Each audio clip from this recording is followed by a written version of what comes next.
नमस्कार. आज आपण आपल्या संविधानातल्या एका खूप महत्त्वाच्या मूलभूत हक्काविषयी म्हणजे कलम 17 बद्दल बोलणार आहोत. पण थेट कायद्याच्या भाषेत शिरण्याआधी एक साधा पण विचार करायला लावणारा प्रश्न. कधी असा विचार केलाय का की एखाद्याला फक्त पाणी देण्यास नकार देणं हा गुन्हा असू शकतो? हे ऐकायला थोडं विचित्र वाटेल नाही का? पण याचं उत्तर आहे हो. काही विशिष्ट परिस्थितीत हे नक्कीच शक्य आहे. आणि ती परिस्थिती कोणती? तर जर एखाद्या व्यक्तीला केवळ त्यांच्या जातीमुळे पाणी नाकारलं जात असेल तर हो, हा एक गुन्हा आहे. आणि लक्षात घ्या, ही फक्त एक नैतिक चूक नाहीये, तर भारतीय कायद्यानुसार हा एक शिक्षापात्र अपराध आहे. आणि हा काही काल्पनिक प्रश्न नाहीये, बरोबर? चला तर मग हा भेदभाव आपल्या समाजात खरंच कसा दिसतो आणि सगळ्यात महत्त्वाचं म्हणजे आपला कायदा यावर काय उत्तर देतो हे जरा समजून घेऊया. विचार करा, गावातल्या सार्वजनिक विहिरीवर एखाद्याला पाणी भरण्यापासून रोखणं किंवा मंदिरात प्रवेश नाकारणं का? तर केवळ त्यांच्या जातीमुळे. या दोन्ही गोष्टी कायद्याचं सरळ सरळ उल्लंघन आहेत. आणि खरं तर हाच अस्पृश्यतेचा खरा चेहरा आहे, ज्याला आपलं संविधान पूर्णपणे नाकारतं. तर मग या इतक्या मोठ्या सामाजिक समस्येवर आपल्या संविधानाने काय तोडगा काढलाय? उत्तर आहे कलम 17. हा तो मूलभूत हक्क आहे जो अस्पृश्यतेला पूर्णपणे बेकायदेशीर ठरवतो. कलम 17 अगदी स्पष्ट शब्दात सांगतो की अस्पृश्यता नष्ट करण्यात आली आहे, संपली, आणि तिचं कोणत्याही स्वरूपात पालन करणं निषिद्ध आहे. पण थांबा, हे इथेच थांबत नाही.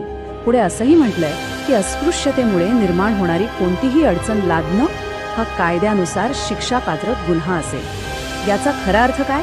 म्हणजे संविधान फक्त घोषणा करत नाहीये, तर ते पाळणाऱ्यांना शिक्षा देण्याची ताकदही कायद्याला देतं. हे 3 शब्द बघा, हे या कलमाचा आत्मा आहेत असं म्हणायला हरकत नाही.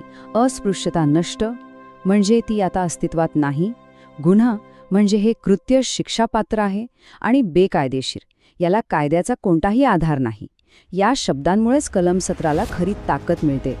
पण एक विचार करा, संविधानात फक्त एक कलम असणं पुरतं का?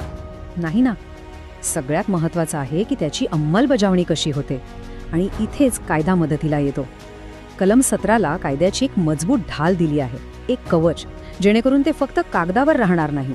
संरक्षणाची ही चौकट 3 स्तरांवर काम करते. जसं आपण घर बांधतो तसं समजा.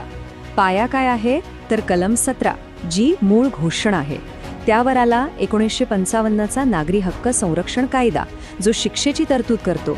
आणि मग आणखी मजबूत संरक्षणासाठी 1989चा अनुसूचित जाती जमाती अत्याचार प्रतिबंधक कायदा. हा कायदा अत्याचारांविरुद्ध आणखी कठोर नियम आणतो. यावरून एक गोष्ट स्पष्ट होते की ही कायदेशीर ढाल वेळेनुसार अधिक मजबूत होत गेली आहे. ठीक आहे, आपण कायद्यांबद्दल बोललो, पण या कायदेशीर शब्दांच्या पलीकडे एक खूप मोठी सामाजिक दृष्टी आहे. या कलमामागे नेमकं काय तत्वज्ञान आहे, काय उद्देश होता? हे कलम डॉक्टर बाबासाहेब आंबेडकरांचा सर्वात मोठ्या योगदानांपैकी एक मानलं जातं. त्यांनी आयुष्यभर ज्या सामाजिक समानतेसाठी संघर्ष केला, त्याचं प्रतिबिंब आपल्याला थेट या कलमात दिसतं. हा फक्त कागदावरचा कायदा नाहीये, तर एका न्यायपूर्ण आणि समान समाजाच्या निर्मितीचा तो एक संकल्प आहे, एक वचन आहे. आणि आपण आत्तापर्यंत जे काही बोललो त्या सगळ्याचं सार खरं तर ह्या एका सोप्या पण शक्तिशाली वाक्यात आहे: कोणीही अस्पृश्य नाही, आपण सर्व समान आहोत. हेच कलम 17चं मूळ तत्व आहे.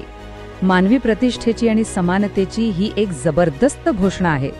तर कायदा आहे, संरक्षण आहे, पण खरा प्रश्न जो आपण स्वतःला विचारायला हवा तो हा आहे की आज आपल्या समाजात या मूलभूत हक्काचं खऱ्या अर्थाने संरक्षण आणि जतन होतं का? हा विचार करण्यासारखा प्रश्न आहे, नाही का?